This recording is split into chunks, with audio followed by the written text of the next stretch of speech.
Well, greetings, everyone, and welcome to a special online event today called Ancestral Medicine. Discover how to heal family burdens and reclaim the blessings of your lineage. My name is Stephen Dinan. I'm the founder and president of the Shift Network, and I'm really intrigued to be with you here today because I'm getting to explore a new area of shamanic practice that is really important for all of us. You know, in traditional shamanic societies, there's always a focus on our ancestral lineage and honoring those ancestors. And for all of us, we are here basically because of our ancestors. And how do we relate with that in a way that leads to upliftment and healing and really building upon our lineage to manifest what we're here to do? And the answers to that, we're gonna explore a lot today with a remarkable shamanic teacher named Daniel Fuhr. He is a psychotherapist, and he's been developing this body of work around ancestral medicine, drawing from multiple different shamanic lineages you'll hear about, and really offers a path that's not just about one tradition, but a more kind of universal way of accessing, blessing, and healing our lineages so that we can move forward in a beautiful way. So welcome, Daniel. Thank you so much, Stephen. It's great to be here with you. Great. Well, we love, particularly in the shamanic events like today, to open with some sacred space. So I just wanted to invite you to bless us in and create a little shamanic space so we all consciously enter into this in a really special way. Sure. I'm happy to offer a prayer. The first part of the prayer will be in Yoruba and the second in English. Iba Ludumare obatede de kaye, Iba Rumila Barak, Brunagun Bikajuludumare, Abjuo, Gumba Eshuo Dara, Iba Eshula, arrange Lagano Bakrio Dada, Iba one Yamio Shorunga, Iba one Orisha, Jowo, one be, Iba one Alala, Iba one Yana, Iba one Babanda, I want Egon, Jowo one be, I'm being Judada, Latimoni Pagin, from Book Boy Rail, see I want any anni be, I want any anti Wombo, see Ipade Gi, I'm beyond you, Joy Dahon, a Shepupo. Ramadlobo Latimobi Ashe and Toju Yindada Eshepupo Ashe. Thanks to the grandmas and grandpas and other elder powers and helpful forces that support my life, that support this work, that support Stephen and the Shift Network and all the people who are listening to this conversation. Help ancestors, the folks who are going to be well met by this, to be open in their hearts and minds to hearing from your wisdom and to knowing their own interconnectedness and to receiving what is truly good for their destiny about this work. So like that, may we be dropped into our hearts and to be receptive to your goodness and give thanks for our lives. Ashe. Beautiful. Well, thank you for that. I think perhaps the first Yoruba prayer that I've heard, and I felt my crown really open up. And it's there's something powerful about prayers from distinct lineages that open up a whole field of consciousness that I think is so powerful. And I'd love for you to share a little bit more about what brought you to this work and why you see it so important. For sure. So for context, my own ancestors of blood are early English, German, Irish, settler colonizers to North America. I wasn't raised with any framework for religion, spirituality, any of that. Sought that out as a young person and had the good fortune, even as a teenager, to connect with teachers in paganism, revival forms of shamanism. And they encouraged me to connect directly with my own ancestors, which I hadn't considered as a source of blessing or value before that. And that set in motion a process of inquiry through different ritual systems, indigenous systems, shamanic teachings, world religion, and also as a therapist. I've trained as a marriage and family therapist and doctor of psychology. And so I spent a number of years really immersed in uncovering the roots of my own family history and getting to know my own ancestors in spirit, directly, as including the older ones, the ones before remembered names, the ones before Roman Empire and the energies of colonialism within Europe. And that process of ancestral recovery has been really grounding and centering and sustaining for me over the years. And then in 2005, I began to support other people in that process. And then in the last 15 almost years, I've developed a specialization and work with helping people to repair their relationships with their blood lineage ancestors in a way that's psychologically grounded, non-appropriative, and mindful about different cultural history and wounding, and ritually accessible. So yeah, the work of ancestral healing that I've developed comes out of my own process of recovery as an American white guy not raised with any spiritual culture. So, in many ways, where there's such a tendency to focus on cultures that have been marginalized and to some extent, deny or suppress, even like at least in transformational culture, that being a white guy is sort of somewhat problematic because of the history of oppression in different ways. And so, what is it that you've discovered, and what is it that has been most valuable for you in working with and uncovering that your own lineage with English and German ancestry and being able to connect with that as sort of a root system? Yeah. Of all the different kinds of cultural trouble, whether it's racism, colonialism, poverty, sexism, ancestral work in particular has medicine for those troubles, but is ancestral recovery. The ancestors have medicine for those troubles. But racism in particular is a kind of ancestral favoritism that gets systematized in really oppressive and at times horrific ways. And so to engage in the ancestors is to engage in that terrain, which is useful. It's important. It's differently important for people of different backgrounds. As a white person, as someone of European ancestry in the Americas, one thing I've observed is that ancestral healing work can help white people to be regular sized, to go from being unconsciously, sucking the air out of the room and hogging all the space to, people will get stuck in a cultural low self-esteem and say, well, it's a shameful thing to be of European ancestry. Well, that's also white centering. It's not yet arriving at being regular sized. And the recognition that whiteness was created, especially in the 1600s and beyond, to justify genocidal behavior toward African and Native peoples.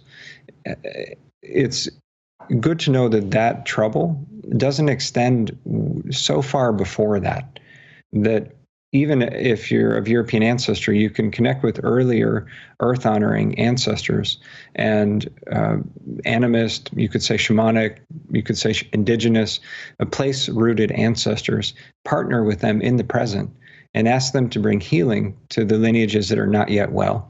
And from that, there's also a kind of cultural self-esteem that can arise. And having a healthy sense of self allows us to participate more usefully in the systemic change work, the cultural healing work, the dismantling of racist systems that's really imperative right now. And our ancestors who lived poorly during life can actually, once they've changed, become helpful allies in that cultural healing work in the present. Let's add a little bit of context also. I know there's this whole burgeoning field of intergenerational trauma and epigenetics and things being passed down. And so setting the context a little bit for how trauma and different patterns do get passed down both biologically and energetically. For sure. We could speak of it in terms of epigenetics in the sense that there's genetic plasticity, you could say, or that what we take as a given with the body inheritance from the past experiences of our ancestors, that actually can change and be reset and shaped and improved upon to varying degrees within this lifetime. So our very blood and bones and body can change if we have favorable conditions. And what I've seen as a therapist, what I've seen as a ritualist, is that we tend to frame the ways that we suffer as individual problems. And I'm suspicious of it. I think that most of what we suffer from is cultural. It's systemic. They're bigger patterns of inequality, of earth disconnection, of sexism, oppression in different forms. And those troubles show up on a body level.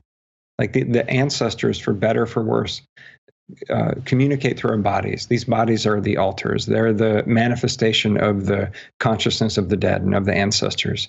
We're their resounding echo and extension in this dimension. And for that reason, it's critically important that they be in a well state, and that wellness actually translate into wellness for us here.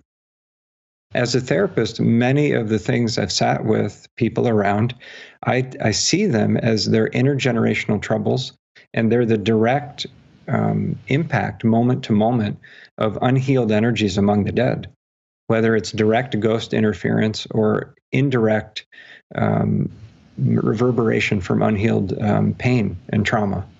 The older ancestors can bring remedy for that. Whatever the trouble is, it hasn't been in place for typically more than a few thousand years at most, which is still just 1% of our history as Homo sapiens sapiens. So time's bendy in the world of ritual, and we can connect with these old ones and bring their remedy to the present. So let me just build on that. That's really fascinating. So in your experience, it's like the further back you get, the less influential some of those patterns or traumas are, and then they're actually become allies to healing this kind of like longer arc, where what I'm hearing is also that it's not that it's just in the past, that they're actually in the present and they're unhealed and influencing the present as well. That's right. There's a strata of our ancestry along every single one of the lineages of each listener on this call where there's not wounding in the same way that it may be present now. It hasn't been happening forever along all the lineages.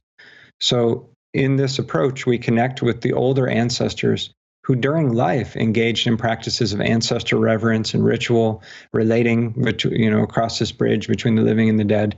And in that way, they condition themselves to be available to us in the present. To relate with the ancestors does a strange thing to our experience of time and renders us more available to descendants and to the larger matrix or energy that is a family system. And so the old ones are available in the present. The ancestors dwell in the present. They just do. All their trouble and unhealed pain and all the blessings are available in the present. You could think of them like the deities, the avatars, the higher self, the collective energy of the lineages. My approach to ancestral engagement is lineage-based rather than individual-based. A lot of people, when they think of your ancestors, they'll think of a few recent generations of people, maybe some stories, oh, we're from Ireland, we're from West Africa. But I'm suggesting that there are whole currents or rivers or groups, associations in the larger body of humanity that are the lineages that we incarnate from. And it can be helpful ritually to approach the ancestors through that lens of engaging with whole lineages and accessing the wellness that is the manifestation of that lineage. That is the remedy we call in to assist those who are not yet ancestors and that still need the intervention. How important is it to really connect with the ancestors in a more individual way versus you're kind of talking a little bit more about streams, like you're like, oh, my great-great-great-grandfather who was X, and then that you're working in a way with that being in a kind of a guided way versus like it's a little bit more like a group field phenomenon. There's space for both, and both are important. When people approach the ancestors as individuals, most often those are the remembered or more recent dead, those in the last, let's say, 3 to 10 generations. And some of those ones can be quite awake and well and vibrant in spirit. And it's still my encouragement to situate them in the larger context of lineage to make sure they're well. One quality or indicator of wellness among the dead is access to a kind of group field of energy, or that well ancestors hang out with other well ancestors. In that way, you interact with the bee, you can communicate with the whole hive. And the individuals, when they're well, they are like a mask of a bigger energy. And you can feel the bigger energy of lineage speak through your grandmother when she's well with the lineage of grandmothers before her. Like she carries the full gravitas and authority and love and beauty of the lineage and can put on the mask of that lineage and the face of that lineage and transmit their blessings to you. When the lineage before her is not yet well, or she's not well with them, then it can seem really more individual and less like you're encountering a big energy. That's fascinating. So in a way you're kind of one of your first steps, I guess, is making contact, but then you're really kind of diagnosing in a way where are the different areas of where my ancestors are in this, patchwork of well to unwell, and where are they hanging out, and so you're kind of getting more of in a way, a roadmap of what your ancestry looks like. It sounds like is a initial. Yeah, absolutely. Absolutely. The whole approach that we'll be getting into in the course is a systematic way to bring repair to aspects of our blood lineage ancestry that are still in need of repair. And the way in which my approach is somewhat different relative to the way other people approach working with the human dead in ritual circles is that it's very systematic and safety oriented because of the real depth of trouble that can occur among the dead. The spectrum of troubled to healed among the dead reflects that of the living. And as a mental health professional, and I mean it with great kindness, there are some living humans who are quite troubled and unsafe as a result of that. The same is true among the dead. And all of the ones among the dead who are troubled are somebody's relative. And so the approach assumes the worst and allows for the best, of course. And there is an upfront process in the course of diagnosing what kind of condition the ancestors are currently in along any given lineage, so that we can safely go about recruiting the intervention of the old ones, the well ones, to bring about healing. Because the dead change. Just because they're unwell in the present doesn't mean they can't change. They very much can change. And that's desirable to intervene to assist them in that. So yeah, the approach is systematic, partly to establish ritual safety and also to help participants to reclaim a framework for ancestral reverence and ritual, to actually get the principles down so that people can practice spontaneously and creatively on their own after engaging in whatever repairs might be needed to proceed. One of the implications of what you're saying, I think, is fascinating. It hadn't occurred to me, is that once you help one of your ancestors get well, then that would it seems like it would then have a positive impact on all of the descendants who may not even know what's going on, and then just all of a sudden things shift. I'd love for you to share more about if you've witnessed that and how it might show up. Yeah, absolutely. I've seen that a lot. I've been guiding folks through this work since 2004, and so I've seen a few thousand people of different backgrounds engage. And it is common, it doesn't always happen, but it's common that there can be a positive breakthrough in our relationships with family, or that family themselves can enjoy a kind of healing. Because sometimes the trouble that we're experiencing is because the ones who have died haven't actually left. They're still around, and they need greater resolution. They need to become ancestors finally, essentially. And when that's resolved, there can be a lot of shift with the living family. And one demographic, there are two groups of people the work can be especially helpful to on a living family level, are parents who don't want to see patterns repeat in the family, patterns which often skip a generation. And they want instead to make sure that they're transmitting just the blessings and not the burdens of their lineages to their children, and who also want to feel resourced when caring for their children. And then another group is people who are caring for elderly family parents or extended family, who at times are difficult people. And when caring for living family, it can be great to have the backing of the ancestors for that. The ancestors are invested in our families being well. That's not always possible, but it is possible to optimize what is happening by making sure that our perception of family is generous, and that the kind of spiritual interference around the living family has been addressed. So, yeah, the ancestors are great allies for family healing. Yeah. One question that occurs to me, do you find that sometimes more problematic immediate ancestors, let's say you had an abusive father and they passed over, do you find that they sometimes can become powerful allies on the other side, or do you need more to do the healing work on them than maybe, or in a way, is there like a higher octave that opens up with a lot of people once they die that can shift how our perception of them?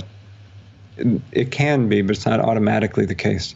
Even people who are really troubled during life can heal up after death. The dead change more quickly than the living, so that's good news. I suppose the bad news is just dying doesn't automatically make you wise, loving, kind, and compassionate. It just means you're not incarnate. And so in this work, one of the later steps is to make sure the recent dead are deeply well in spirit, and that they're well with the lineage that has come before them and is now more healed. And so if someone's father was, let's say, an abusive alcoholic, whatever it is, the very first step will be establishing a boundary with his energy. Because the dead who are not yet well, they don't need in our space. It's appropriate to have a boundary with them, just as we would with living family who are unwell. And eventually, we're asking the well ancestors before them, their elders, like the great, many times great grandfather, ancestral guide of one's father, to step in and be like, heal this up. We have a problem down here. Please intervene for the sake of the family. And that healing process, once the father's father is well and all the grandfathers before him, then one's abusive alcoholic father in spirit is received by his father. And the ancestors bring accountability. They bring moral accountability. And so we want that, whether or not we're always comfortable with it. And having the ancestors can be the protective adult that we wish we had when we were a child. They step in and they can gather up the recent dead and help them to understand how to do better. And once people who were a mess during life get it, they tend to really get it and be really motivated to do better. It's part of their own evolution as a soul. So yeah, when that happens, which it can, it's good. It's really encouraging. Yeah. This is absolutely fascinating and eye-opening for me, a new territory. We haven't shared much about some of the trainings you've done with different shamanic indigenous cultures and how that's influenced what you've come to in this practice. So it might be useful just to have a little bit of context. It's really working with ancestors is one of the most universal practices in traditional peoples, and just love for you to share just give a little glimpse of some of what you've harvested from my first training. My first training was in paganism, Western ceremonial magic, revival forms of shamanism, and then I was involved with Islam and Islamic Sufism. Lived in North Africa for a bit, and did a number of Buddhist retreats, mostly Zen practice, and worked with the Mongolian shaman teacher Sarangero Odegan, who passed in 2006. And my training with shamanic practice, paganism, and with Mongolian shamanism were the two most formative influences with respect to my approach to the ancestors. But I've learned elements from other places as well. And I have spent a good amount of time in ceremony in Native North American ways, mostly Lakota and Native American church. Although I don't presume to represent those ways, I have a lot of respect for Red Road and Native ways. And I'm an initiate in West African Ifa, in the lineage of Oluwafalado, Adesanya Woyade, and Oderemo in Ogun State, Nigeria.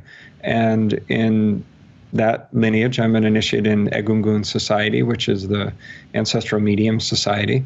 And so I go back and forth. I've been 4 times now to Nigeria to train in Orisha tradition or Ifa tradition. And so that's a source of nourishment for me. And it's great for me to be in an intact indigenous lineage where, at best, I might become a medium-sized fish in a much bigger pond.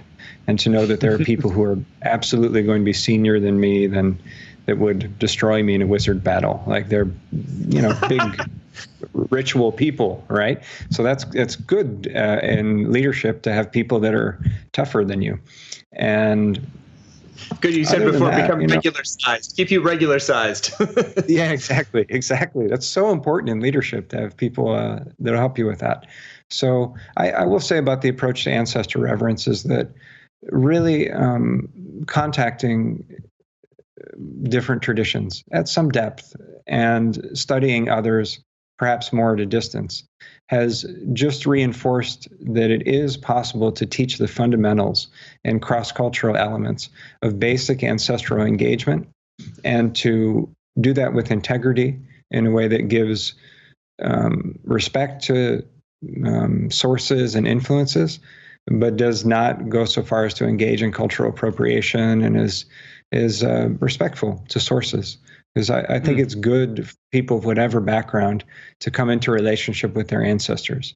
And once you're there, you can ask your ancestors, oh, is it good for me to practice Andean tradition? Do you give your blessing for me to do West African Ifa? Should I do Norse tradition? Should I just keep it simple? And your ancestors can be a source of guidance on what's good medicine for your life and your path. Fascinating. Well, we love to really inspire people in the practice of this as well. So I think it's a good moment now to offer a practice to claim ancestral blessings, and love for you to just take some time to guide people on that. Sure. So to begin with, because the practice as I approach it happens from an embodied place, so staying rooted in your body the whole time, bring your awareness into your heart, your belly, your hips, and do what helps you to drop in for a moment to your body and claim your space.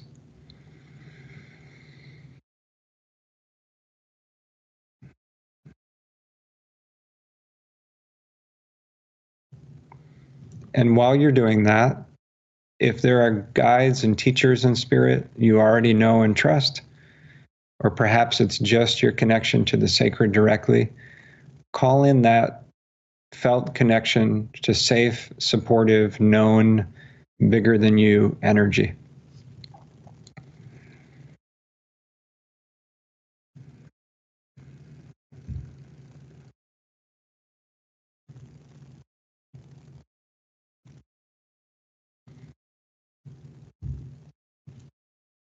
And from that sense of connectedness, ask that there be an extra layer of protection around your space. Not from a place of fear, only that any energies that are not deeply well and loving and kind need to be outside your personal space. And notice how it feels to be in that place of sovereignty, safety, and protection.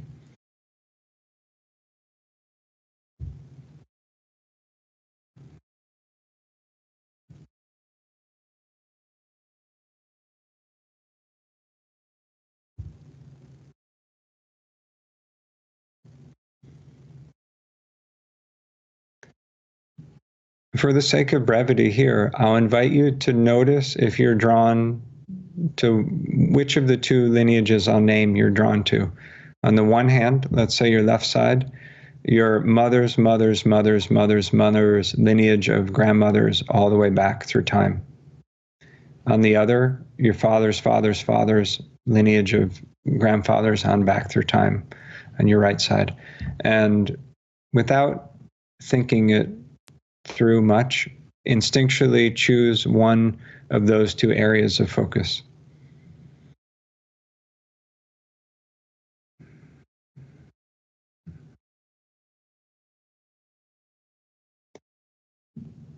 And on your lineage of focus, notice that there are much older ancient grandmothers or grandfathers, whichever the focus may be, and hold the intent that some of those step forward, not for an involved encounter right now, but just to be at the edge of your space, to come between you and any who are not yet well.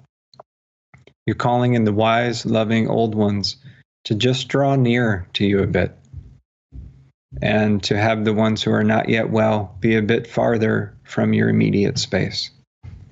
Feel that shift for a moment.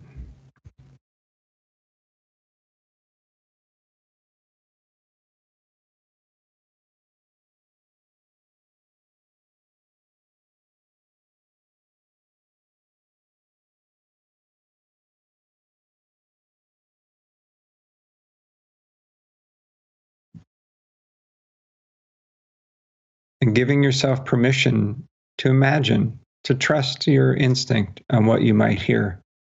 Ask, what is one blessing or gift that you inherit from this lineage of ancestors?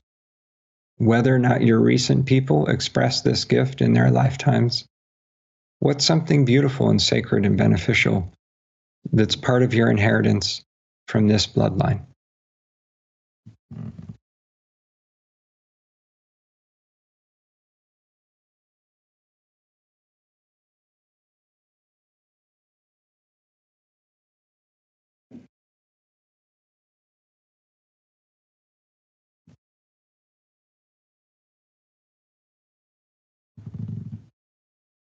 And whatever that might be, take a moment and just give a bow of acknowledgement, of gratitude to this lineage of ancestors. Also for your life.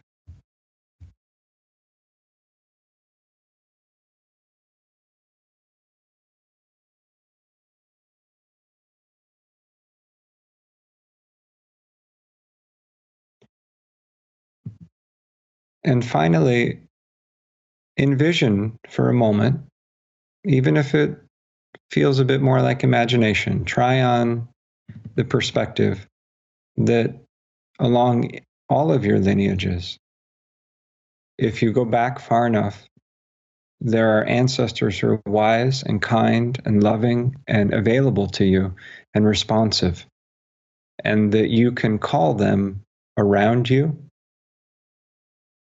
Notice, I mean, you may do that just a little in this moment, but to notice that they can encircle you in a spacious way and in a way that confers protection from any who are not yet well. So you're envisioning the healed energy encircling you, and those among the dead who are still in process, farther outside that circle of healed, protecting energy.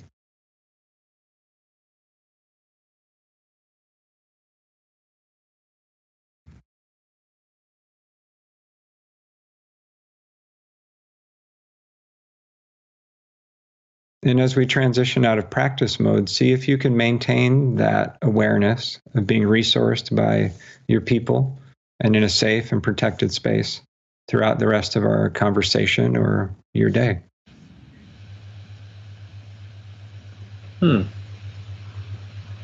Thank you.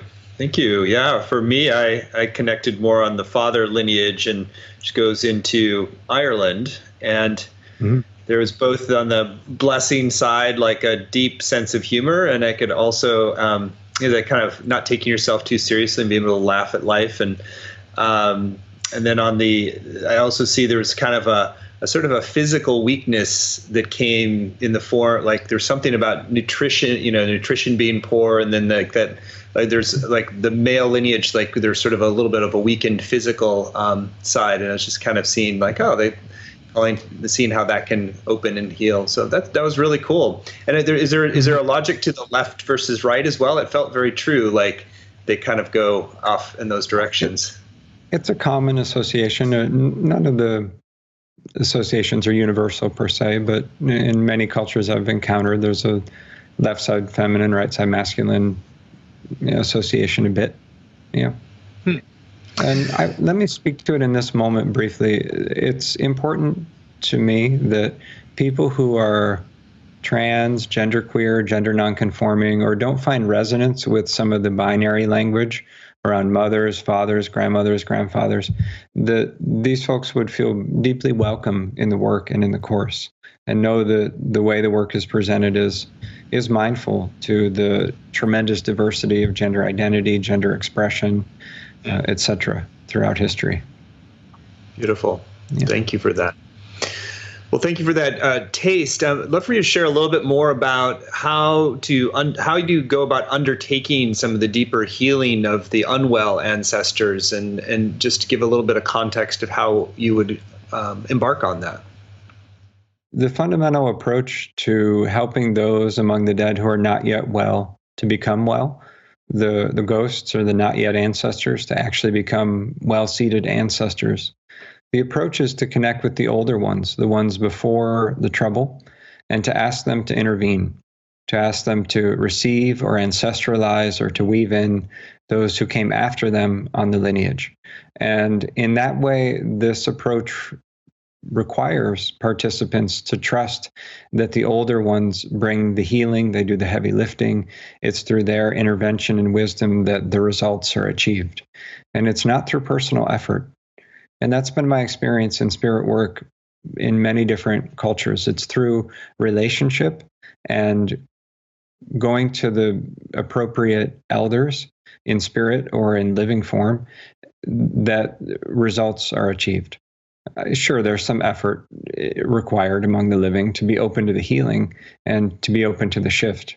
But the ones who are not yet well, the troubled dead, become well because the lineage before them is restored. And it's restored from the more distant past toward the present.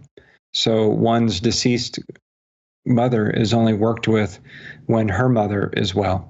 And she's only worked with when the great-grandmother and the lineage before her all the way back in time to the ancient ones as well. And so because it's a lineage-based approach, we're really treating the lineage in a sense and restoring the fundamental health of that structure. And so if the hive is well, the individual bees tend to enjoy the benefit of that wellness. Beautiful.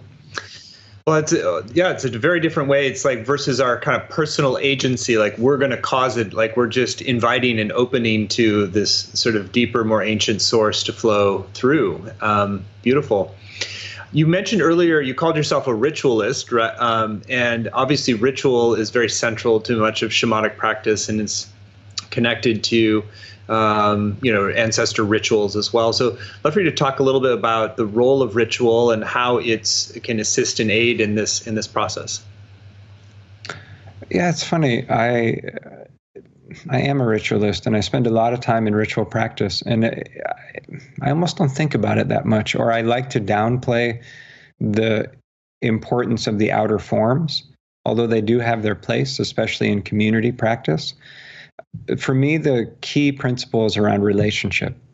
Now, that's relationship with other living humans, with humans who are not incarnate right now, like the ancestors, with the other than humans, like the plants and animals and mountains and rivers and, elementals. And in a sense, those relationships are available at any time. Ritual can often be about creating a state of awareness that's conducive to relating with those others, or getting their attention through invocation or clear intent. But it's my bias that work with our own ancestors can be carried out in a relatively ordinary state of consciousness. And that most people, now everybody has their own intuitive style and their own slightly different way of perceiving these things. So with respect to that diversity of perception styles, we can connect in a really ordinary state with our ancestors. They're actually quite available. And so in that sense, ritual has to do with clear intent, with prayer, with perhaps offerings, with setting a container that's safe and resourced by the well ones. And I like to keep it kind of simple on purpose, because I want folks to not have the idea that it's super spiritual to connect with their ancestors any more than it's super spiritual to connect with your houseplants or your partner or with the earth where you live. I suppose it's spiritual, but it's also just relational and human. So I like to keep it kind of down to earth in that way. That's great. I'd love for you to share a little bit about how you can tell when there might be ancestral influences in a current challenge. I mean, it sounds like you see it largely that many of our challenges and difficulties have deeper sources. There's a field and their cultural context. But are there more specific signs that it's like, oh, this situation is calling for some ancestor work because it looks like there's going to have those influences behind it? Yeah, the first embodied step of the work, and we'll get into it in the second module of the course, is to clearly assess both what are the conditions of your primary lineages, or at least 4 of your blood lineages, how are they in the present, in spirit? And also, how much are they impacting you in the present? And it's been my experience that some of the things we most struggle with, or that feel really stuck or really pervasive or persistent, tenacious kinds of troubles, can be a result of the ancestral field being unhealthy. And we can do all the inner work in the world, and that totally matters and it totally helps. So I'm not minimizing it, but it doesn't automatically get at the condition of the ancestors per se, because they're beyond just the personal. They're a system that we're connected to.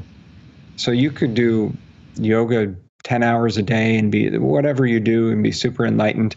And if you have roommates that are really like abusive alcoholics, it's still going to create a drag on your day. And it doesn't automatically make them wise and kind just because you're super spiritual. So how do you tell if it's ancestrally sourced? Well, I tend to think so much of it is because it's a cultural blind spot, I guess. And so it's hard to know how much is ancestrally derived until we actually take a look at it. One of the indirect ways that ancestral trouble can create a drag in our system is it creates almost like the equivalent of a compromised immune system, because our extended energy body, or like our cultural body, is fragmented or disorganized or not resolved very well. And so we're more susceptible to adverse kinds of experiences. Now, having said that, the flip of it is that how would you tell when a blessing is an ancestral blessing as opposed to a regular non-ancestral blessing? Well, I don't know necessarily, but what I do observe is that many people who have a successful life, things are working for them, like they're an ethical person using their life well. They have a lot of unconscious ancestral support in their field. They don't recognize it as such, but the ancestors are blessing them and helping them to carry on the goodness from their lineages. So that can also be true.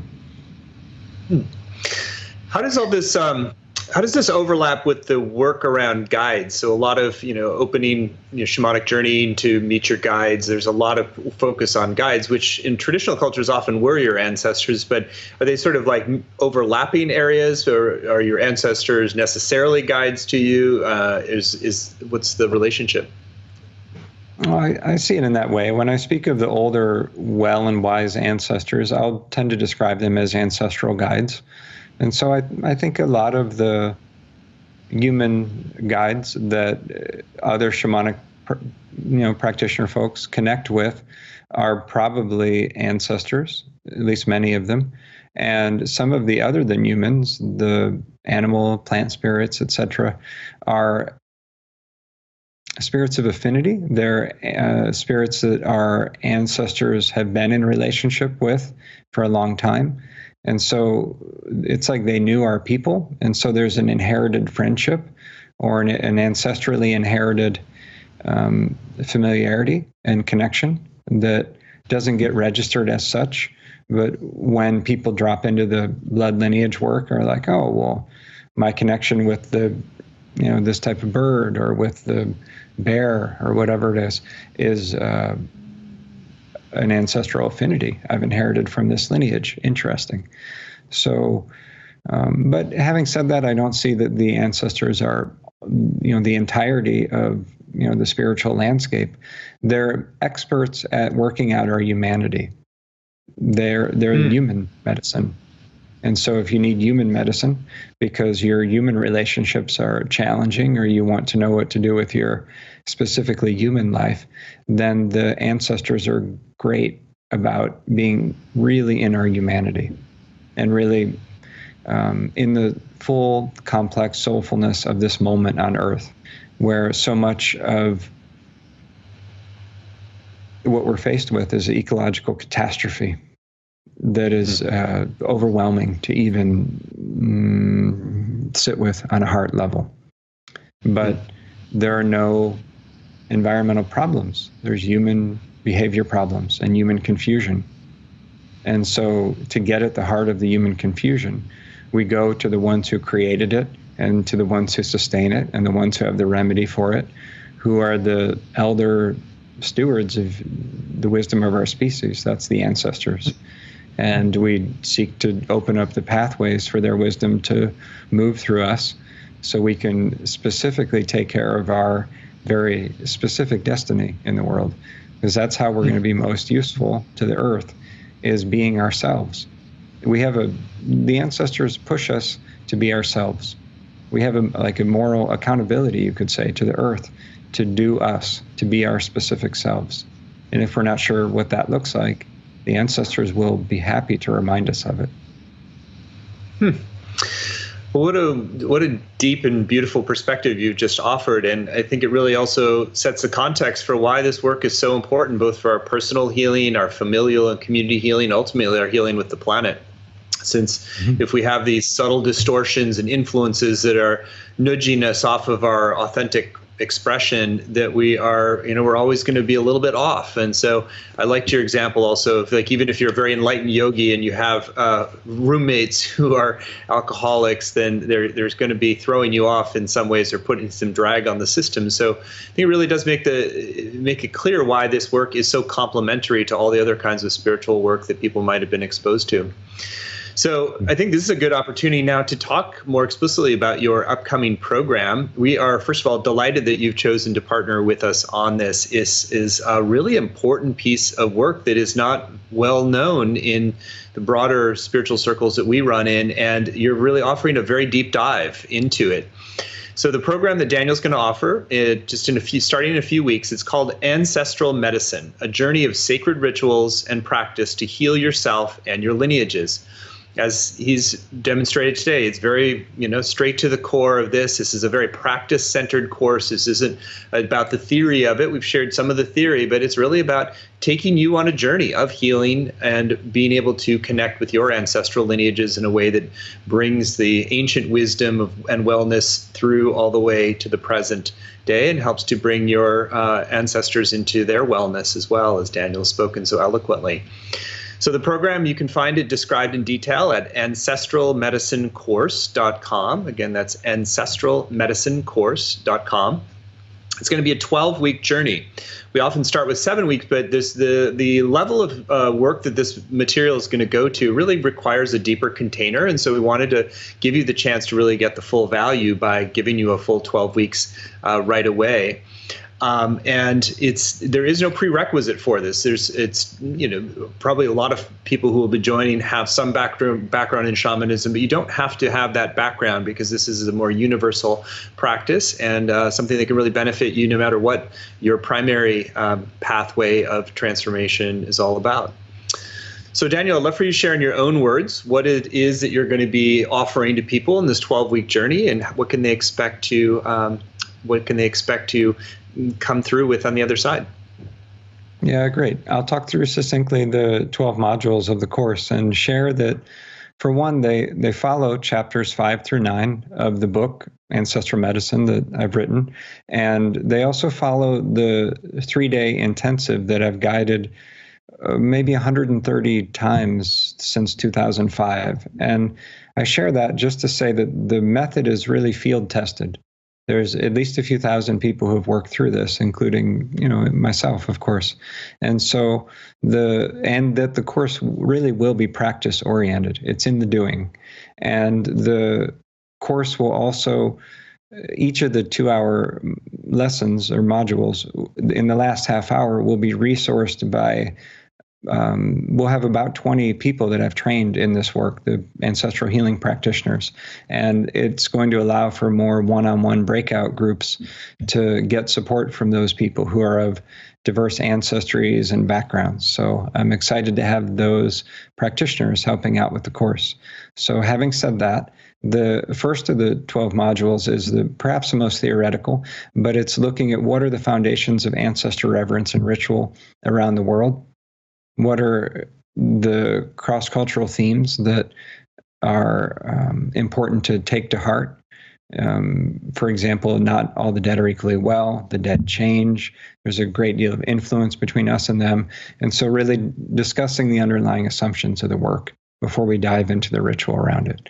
We'll also give an overview of the method. And in the The second module, we're going to assess the condition in spirit, in the present, of each participant's 4 primary bloodlines. So your mother's mothers, mother's fathers, father's fathers, and father's mothers people.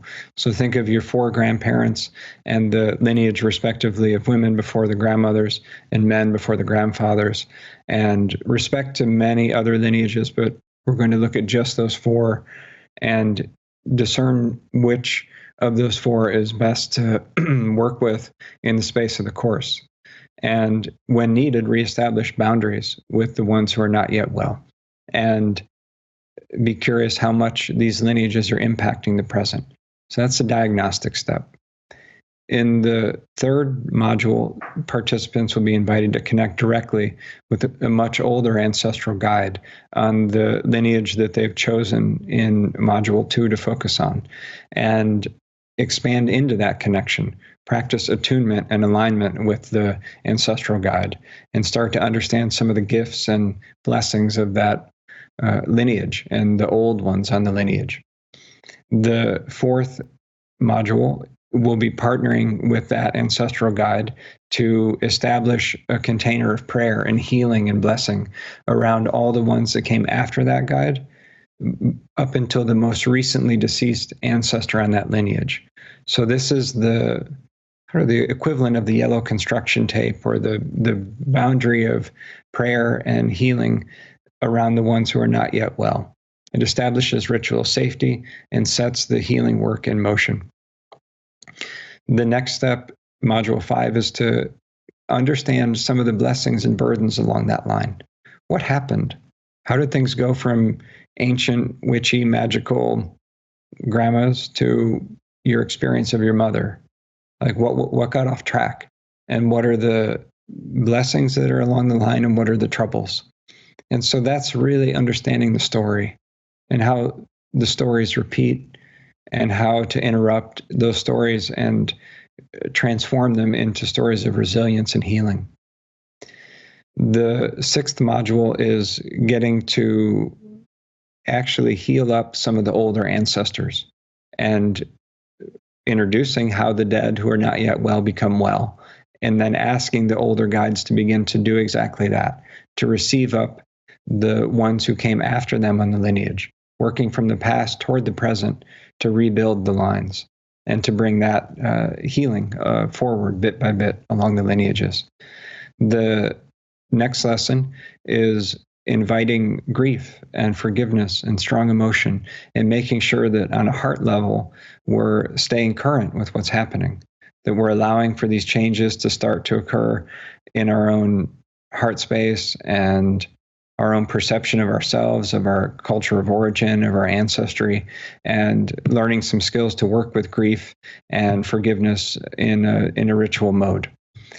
In the eighth lesson, we'll work with the more recent dead. And the pacing of this for each individual may be a little different. You can't script how this plays out, but we'll introduce what the practices for working with the recent dead. Some will be at that point, some may be tracking at a different pace. Totally fine. The spirits are going to drive how it plays out. So in that eighth lesson, it's work with those who are remembered by the folks in the course, or whose names are still remembered at least, and making sure they get the healing they need, that they get woven into the lineage in a way that's also safe for the folks doing the work.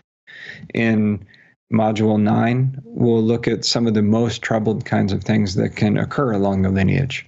Things like possessing spirits, curses, really tangled up and fragmented kinds of situations, and how to approach those safely in a way that allows the ancestors to handle it, in a way that things do gradually get resolved, in a way that is truly low risk for the living participants. So we'll discuss worst case scenarios and address them as needed. And in module 10, we're going to focus on extending the blessings of the now healed lineage to recent generations of living people, of extended family, the siblings of your grandparent, your parent, you, extended family, and to ask that your own body and blood and bones be updated with this new healed and whole energy. And you could think of it as a DNA upgrade, if you will, that your physicality express the new healed energy, and that you're able to transmit the love and goodwill and kindness of the ancestors through you to the living and to the rest of the people you care about in the world. And in module 11, we'll talk about healing cultural troubles and that relate to racism, sexism, homophobia, transphobia, colonialism, religious intolerance, earth disconnection, etc., and actually look at ritually how the ancestors can assist with those troubles. And how can we transform them in our own lineages, in our own culture of origin, and then be good allies beyond that. And the module 12, the last lesson, will involve the option to make an ancestral dedication to your people, to tend to your family ancestors. We'll talk about some of the integration steps, how to tend to an ancestral altar, ongoing practice, work with the other lineages, what to do with all this, how to integrate what's happened in your everyday life. And so the intent of the approach is to be thorough, systematic, safe, and useful in a pragmatic way to participants. Well, what a beautiful design of this program in so many fascinating areas. I've been exposed to a lot in my transformational, journeys, and there's a lot of very fresh, new insights that I have not heard elsewhere that really, I think, are going to bring so much value to people in terms of really creating a context for thriving and to be our full selves and expressing our full gifts. Well, so again, all of you watching, you can see the full program laid out at ancestralmedicinecourse.com, ancestralmedicinecourse.com. I'll share a few more things. So these are video-based classes, so you're going to get this live video-based sessions with Daniel. You're also going to get experiential exercises. There's time to do breakouts and Q&A. There's the 20 trained practitioners who are going to help with the course and deepening your experience. We also give you transcripts, audios, and also get a Facebook community in which to deepen the field of practice between each other. So it's a really supportive environment. It helps to be going through together as a community. There's a power in the field that gets created. And there's also a number of great bonuses that are detailed more on the page at ancestralmedicinecourse.com. First is with Daniel and Langston Kahn on healing racism with the backing of the ancestors. It's one of the things that really sparked my draw to Daniel too, is like, wow, they're really dealing with some of the toughest cultural, social change issues from within a shamanic context. And I think that's going to be a fascinating extra bonus. There's also an interview with Daniel and Pavini Moray, celebrating ancient and returning LGBTQ ancestors. As he shared earlier, there's a deep sensitivity to non-binary gender identities, and that there's a way of working with gender that is more open, that you're going to hear more about there. There's also a video interview with Daniel and Saskia Isson called Healing Attachment Wounds with Ancestral Reconnection. So, Daniel, want to share anything about that particular bonus? From a psychological perspective, for people who are therapists or people who just had a rough childhood or who love people who had a rough childhood, which I think covers almost everybody, the ancestors can be a source of earned attachment. They can be a source of relational healing that gets transferred into other areas of life, and a source of stable bonding, and a source of the healthy mother-father parenting energy that we naturally long for and sometimes get and sometimes don't. And so that interview explores some of the ways that it's specifically psychologically beneficial to work with your wise and loving ancestors. Beautiful. Well, and I should mention, not only do you get those 3 bonuses, but there's an extra bonus, quite a special one, that's available when you sign up today by midnight. We like to do this as a special incentive for you to go to the page at ancestralmedicinecourse.com and tune in. If you're getting a little tap on your shoulder of impulse to do this program, which I'm sure a lot of you are, then you have extra bonus to sign up today. So that is the Top 5 Shamanism Global Summit recordings. This includes some of the highlights from people like Sandra Ingerman, Robert Moss, Heather Ashamara, really terrific teachers. And that's a great extra bonus cherry on top when you sign up today at midnight at ancestralmedicinecourse.com. So there's a lot of value. This is a powerful practice community that's going to get created over a full 12-week journey, and we've kept the investment accessible. You can do a payment plan with 3 payments of $179, or you can save about 10% when you pay in full with $497. So it's going to be very well supported. There's the 20 extra practitioners who are going to be supporting you on your journey. Daniel will be very present and addressing all your questions, and also the community. So it's really a chance to dive deep into a whole new body of work, to have a little longer than a typical introductory program to do so, to have 12 weeks, and to really bond and deepen and engage these practices and open up the deep healing that can result. So we're feeling very blessed by this program, and you're warmly invited to join. And I should say, Daniel, anything that still anything still on your heart to say to folks that are considering whether to join you?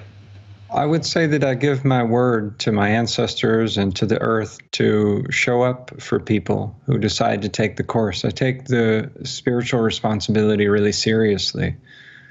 And, I can't promise how people would experience things, but I can commit to showing up.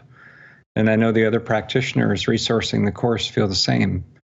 And so if you decide to step in, you'll be met by me and the others. And you can count on that. It's vulnerable terrain. It's scary terrain to imagine there's something beautiful and precious in your own family. And in this way, the work is body level healing. And so I say, be encouraged, trust your sense, dream on it. If it seems good for you, know that I'm going to show up, and others will do the same.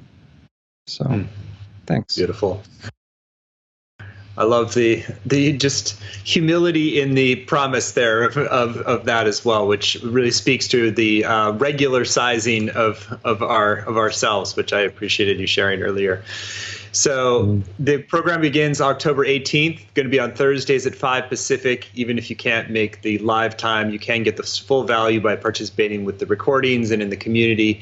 So there's really no risk and money back guarantee of your satisfaction. So if you're feeling called and you dream on it, meditate, whatever it is that to get clear, you are warmly welcomed into this journey. And I'm sure that you're going to experience really deep benefits as well.